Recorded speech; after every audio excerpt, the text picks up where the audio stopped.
Labas rytas, tai atsikeliam jau pagaliau išsimiegoję šviežus ir keliavom valgyti savo pusrytėlių į mūsų restoranėlį, ne? Taip.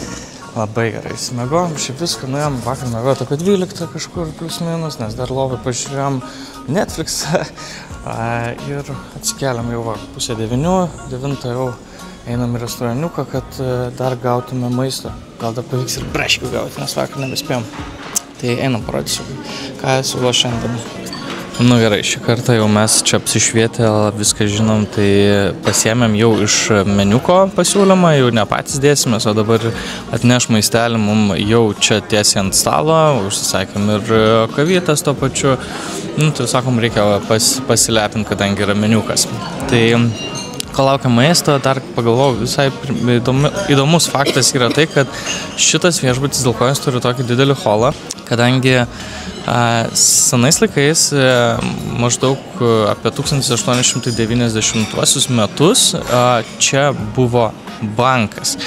Tai visas šitas pastatas, jis buvo skirtas bankui, visoje šitoje erdvėje, pagrindiniai, kur mes dabar sėdim, šitą geriam kavą, panašiai.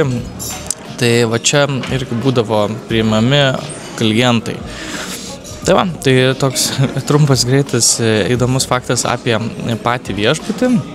Šiaip bendroji sumoje jisai tikrai yra labai gražus. Sakėm, eisim dar šiandien į spa, pabandysim duoti antrą šansą, gal tikėkimės bus šilčiau. Tik tai, kas liečia 5 žvaigždučių vietą, tai manau, kad tikrai vertėtų tam tikras vietas jau ir atsinaujinti. Viena tai spa, tam tikros vietos matosi, kad jau reikalauja rekonstrukcijos kambariuose. Irgi yra tam tikrų vietų, kur tikrai, manau, galėtų labiau pasistengti kaip 5 žvaigždučių viešbutis. Bet šiaip aplinka faina, jauki, matos tikrai aukštas standartas. Tai tikrai įdomi patirtis, nes mes su Agne tikrai nevaikštam į 5 žvaigždučių viešbučius. Dar gavau ir smūtį Agne atnešė, super. Nu tai va, tai žodžiu, Agne atnešė smūčių, tikrai skanus. Tai kas dar irgi grįžtant, jau turbūt mėtusi, bet grįžtant nuo pačio viešbučio iki virtuvės, ką siūlom, tai labai faina tai, kad pasirinkimas yra tikrai gana platus.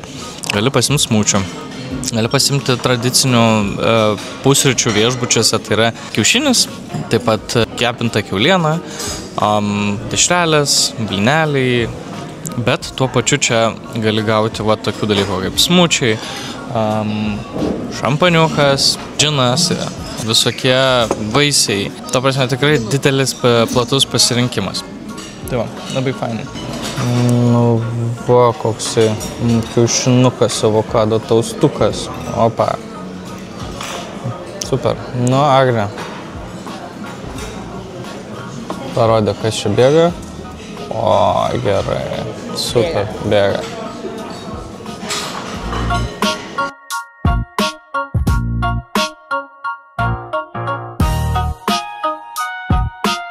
Tradicinis maistas, kur, kaip ir minėjau, dažniausiai viešbučiuose būna, tai kiaušinienės, pupelės,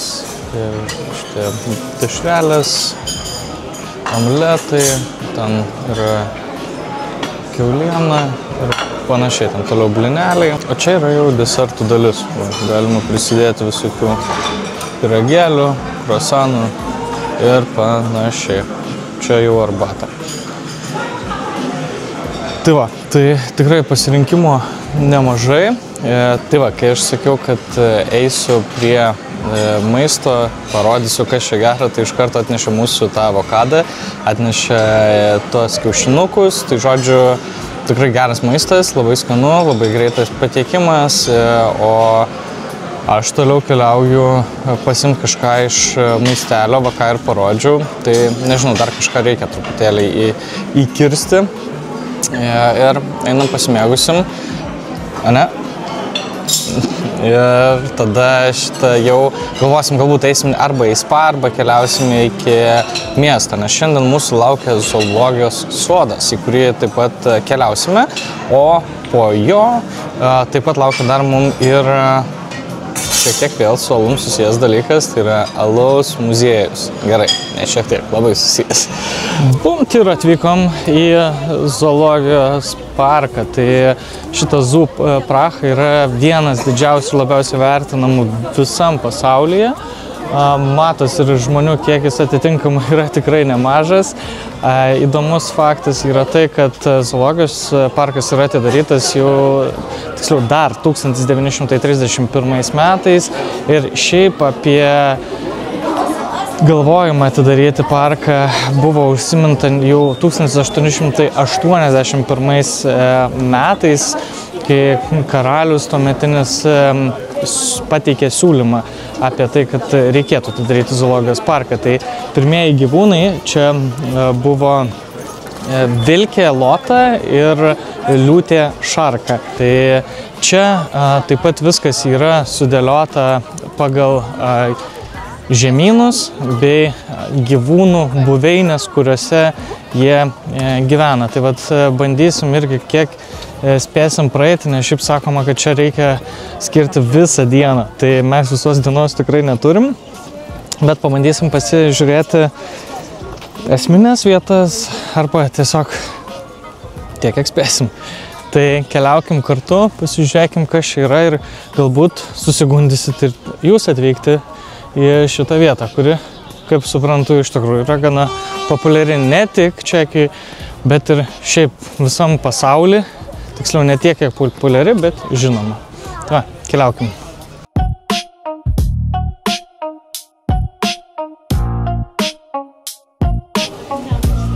O tai bežionę pasimsi namo? Gerai, imam bežionę. Bet varysim ten bežionį imti.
Jo, čia zoologijos parko dėdis, tai crazy, nes mes su Agne čia kažkur įlindom, kažkur praėjom, ten gyvūnėlių pažiūrėjom, išlindom jau visiškai kitoje vietoje. Ir toliau čia rodo, eik tenai, nori pamatyti dramblius, meškas, eik ten, nori pamatyti antilopės, eik ten, arklius ten. Žodžiu, wow, ta prasme, nu, iš tikrųjų nesu matęs dar turbūt tokio dydžio zoologijos parko, tai nežinau, ar mes šį pusėjom, ar gal tik trečdalį praėjom. Tai va, bet, nu, labai fainai. Tikrai siūlau apsilankyti ir ypatingai, kai kainuoja bilietas 12 eurų žmogui, tai prasieiti, pasižiūrėti gyvūnų ir praleisti taip laiką tikrai labai nice. Tai ir tokių dar gyvūnų pamatyti, kaip dramblį, pavyzdžiui, ne? Kaip baltąją mešką, nežinau, ką tik sugalvosi. Tik iš tikrųjų, čia tų gyvūnų masė, begalė, visokių ir jie tiksliau suskirsti yra, kaip minėjau, ne pagal šalis, o pagal žemynus. Tai Afrikos, Azijos, Europos ir taip toliau. Tai va, o štai jums parodysiu dramblį.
Nu, tai po 3 valandų plus minus vaikščiojimo pagaliau jau išėjom, nes tikrai jau ant kojyčių jaučiasi, bet zoologijos sodas, šitas zoologijos parkas tikrai įspūdingas, tikrai daug gyvūnų čia yra ir kaip ir minėjau, realiai galit ką norit sugalvoti ir tas gyvūnas čia turbūt bus.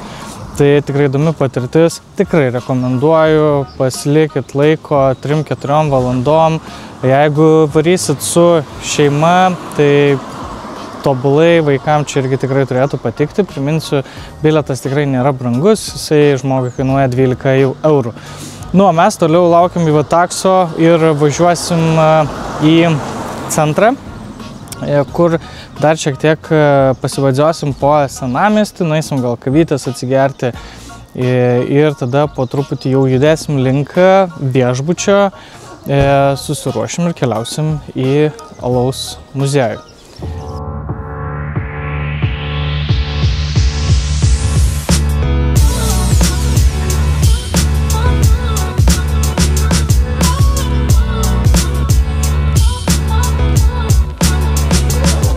Nu, tai mūsų kitas taškas yra ši Kafkos skulptūra veidom. Tai jinai yra padaryta iš 42 skirtingų sluoksnių metalinių, kurie vienas nuo kito nepriklausomai sukasi į visas puses ir man, jeigu neklystu, kas 15 minučių padaro būtent Kafkos veidą. Tai čia yra David Černy menininko padaryta skulptūra.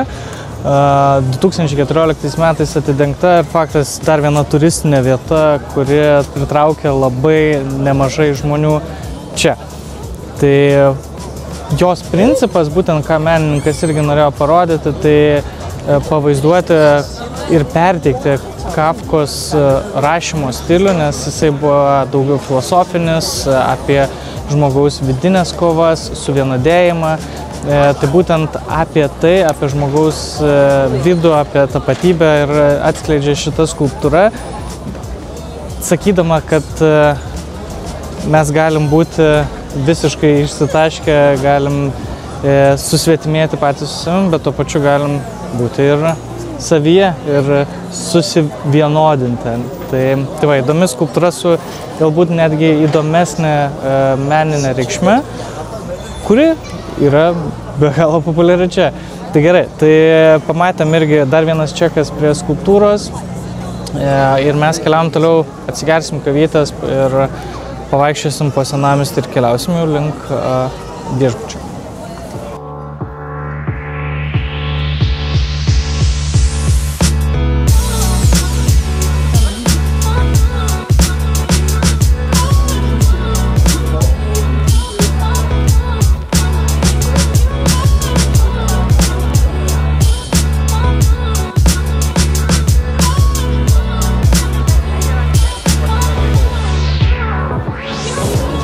Atkeliavom jau prie pagrindinės aikštės, kur buvom ir prieš tai, tik dabar su geresniu oru ir su daugiau žmonių čia esame. Taip, esame prie to astronominio laikrodžio.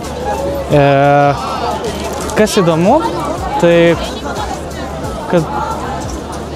įdomu tai, kad čekai iš tikrųjų labai švenčia Velykas. Jeigu pas mus apsiribojama tiesiog tik nuėjimu į bažnyčią, tai ir grįžimų namo tiesiog švęsti šeimoje, tai čia yra didžiulė šventė pačioje aikštėje, mugės, grinai visiškai kaip pas mus kalėdiniu laikotarpiu.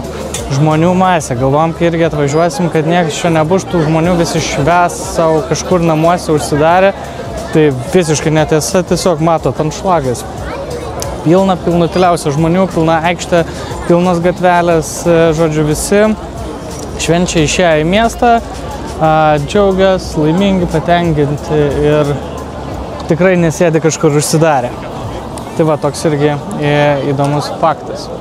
Nu, mes einam toliau ieškoti kažkur šiek tiek toliau nuo senamiestėlio, nueiti kur mažiau žmonių ir gauti skanios kavytės.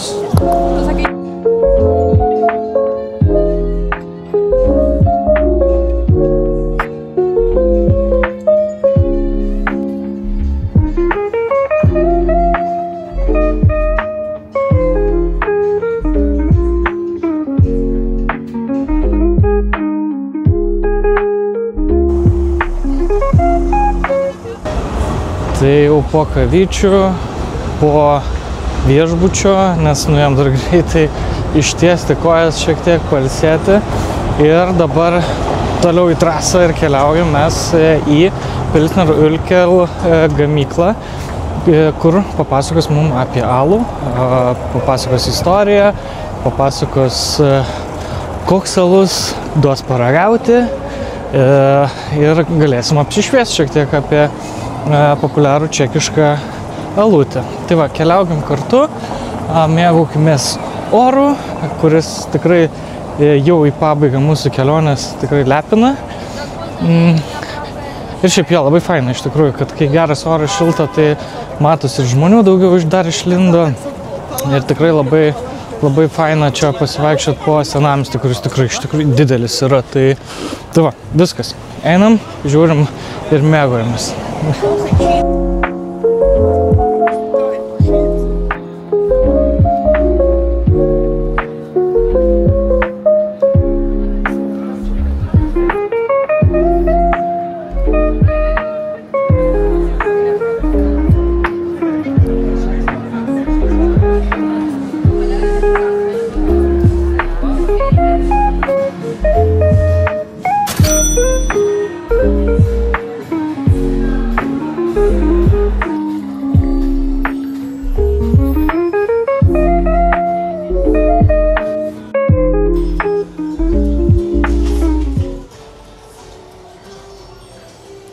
Su Agne abudu su ausinėm klausomės istorijos alaus nuo pat pradžios ir su įsikūrimo. Tai labai faina, taip kažkaip irgi ausinės seka palei mus ir tada pradeda pasakoti, kur atsirandam į kitą kambarį. Labai faina, labai interaktyvu ir labai įdomu. Tai einam toliau pavaikščioti.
Tai va, turas jau baigėsi ir keliaujam dabar prie bariuko, kur ateini ir gauni alaus. Tai va, parodysiu kaip.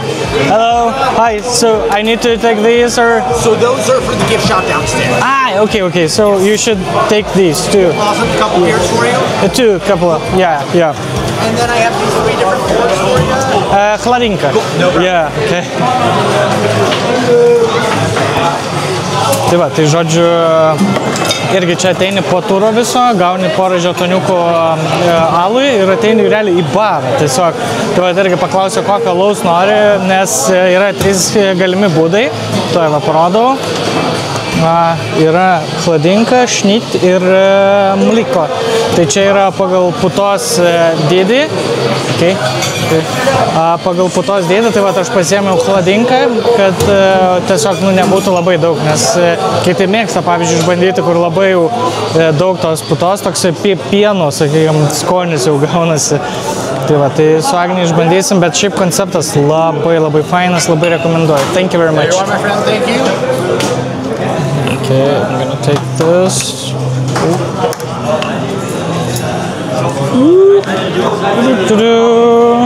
Važiuojam.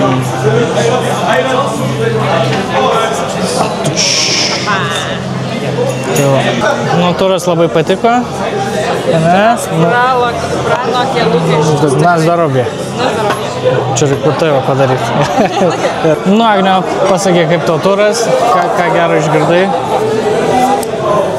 So supratau, kad mus išdarinėja, dabar intriga, yra 3 tipų, aš dabar paskaitysiu, Hladinka, Šnit ir Mliko. 3 tipų alaus pilimas, Laurynas padarė teisingą sprendimą, sako Hladinka. Ką tai reiškia? Vat šiek tiek, vat, kaip čia matot, putos, visa kita yra alus. Yra antras, kur maždaug taip pusė, ne daugiau nei pusė, daugiau putos ir ten šiek tiek ten to alaus. Ir tada yra paskutinis Mliko, kur yra vienputa beveik. Nu, tai Mliko žodis reiškia pienas.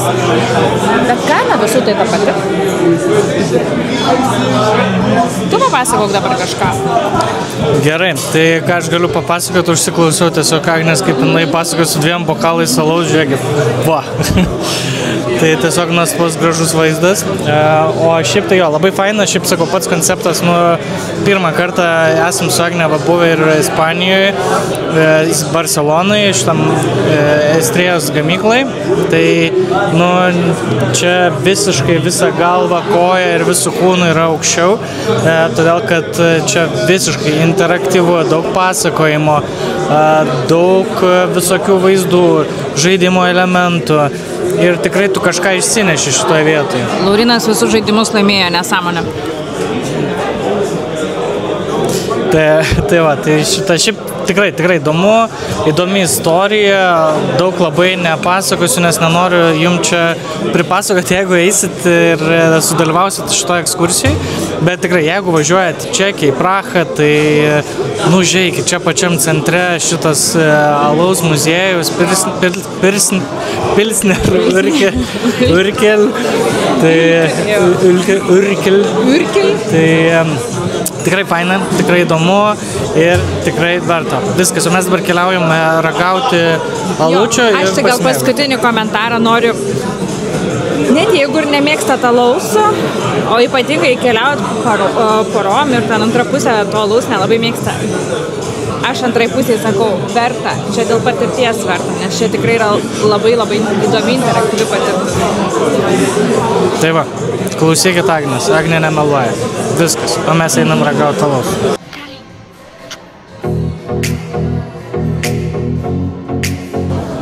Viskas, jau baigės mūsų šitas alaus turas ir keliaujam dabar link viešbučio, gavom savo vardinio aliuko, tai viskas dabar nešuos kišeniai, vardinį savo Pilsner Urkel alų. Ir varam dabar viskas, su Agne iki viešbutėlio, bandysim dar įspėti į spa, tikiuosi dar mus ten įleis, pačilinsim, nes mums patinka čilint. Ir tiesiog jau viskas, keliausim tada vėl į savo kambarį, nes vėl šiandien nuo pat ryto visur vaikštinėjom, bludinėjom. Tai tiesiog lauksim jau kelionės atgal į oro uostą ir skrydžio. Tai dar galim pabandyti nueiti iki spa, tikiuosi, kad pavyks.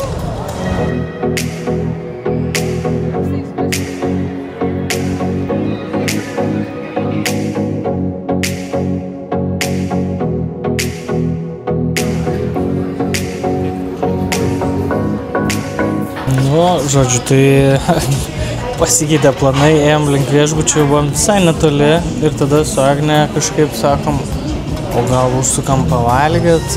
Tai žodžiu, gavos taip, kad atėjom į kažkokį japonišką restoraną šalia, renkamės dabar maistelį ir sakom, Zintas spa, einam pavalgyti. Tai, mes esam foodžiai, nieko tai nepadarysi, tai tiesiog maistas mums yra life.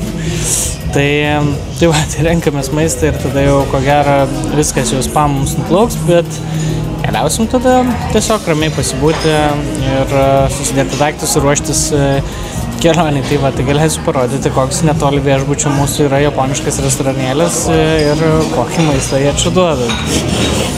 Keep it up, žiūrim.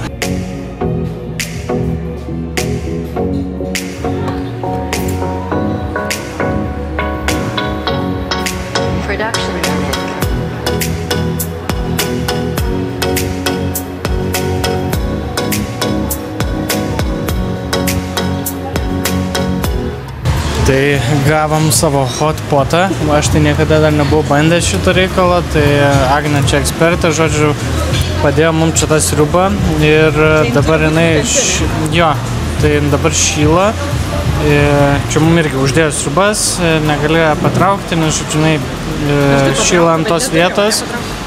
Ir tada kaista ir tada gali ten dėtis tos savo ingredientus. Tai labai įdomu, bandom ragauti, kai čia per mandrą japonišką sriubą. Sorry, jeigu aš skambu kaip kaimietis, bet visiems yra pirmi kartai. Va tai va, ok, viskas, einu valgyti. Bye.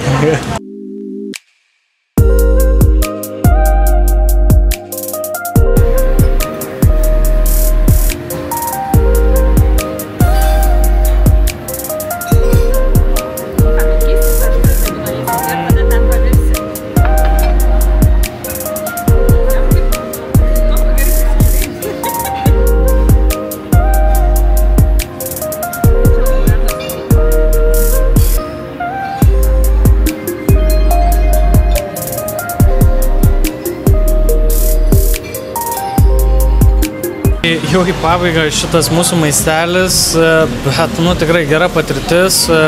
Agnė irgi sakė, kad labai norėjau visą laiką pabandyti šitą hotspot variantą, sakykime taip, azijietišką, tai rasti jį netikėtai Čekijoje, kur matosi didžioji dalis čia restorane yra būtent azijiečiai, gal 95% sakyčiau jų yra būtent azijiečiai. Vadinasi, čia šita vieta yra tikrai gerai ir labai vertinama.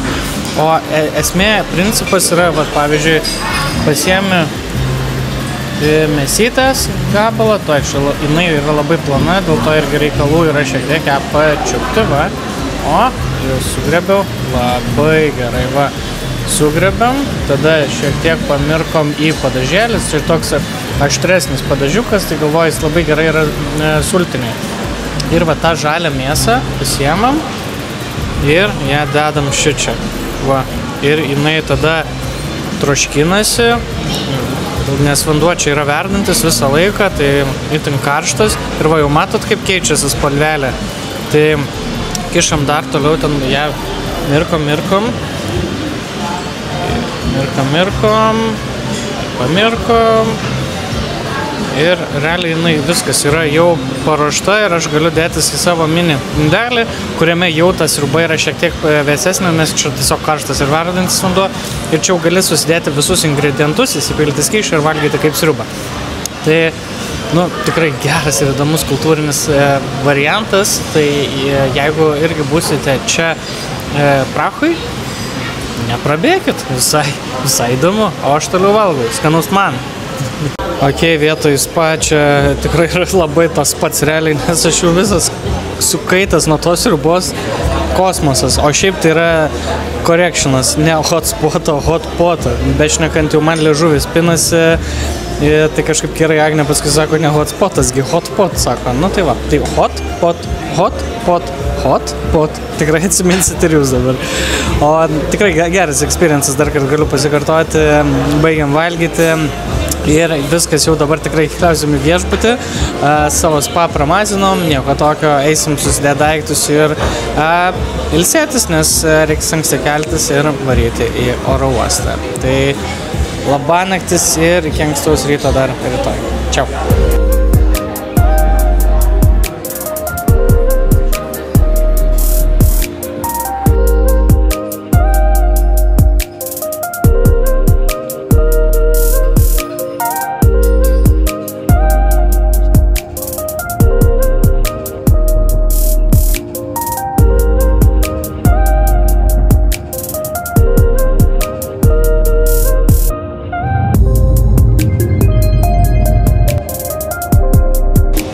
Tai labas rytas, Chebrute, kavytė jau, oro uostas irgi, tai viskas, atsikėlėm 5 ryto, susidėjom šmutkės, atvažiavom iki oro uosto, kažkur 20 minučių, 30 realiai trunka kelionė iki centro, kamščio aišku nėra, tai va, tai mūsų kelionė Čekijoj Prahoj baigta, tai ačiū Jums, kad buvot kartu, kad įžiūrėjot ir jeigu dabar žiūrit, tai vadinasi kažką padariau gero, kad sudominčiau iki galo. Tai ačiū Jums, tikiuosi, kas tikrai nebijosit ir parašysit, paklausit, tikrai mielai atsakysiu apie tam tikras vietas, kurios buvo įdomios. Tai atsisveikinu su Jumis iki kitų kelionių ir jei patiko, paprašysiu palaikinti ir pasekti mano paskyrą ir pasidalinti su draugais. Ačiū Jums ir iki kitų kelionių. Cheers!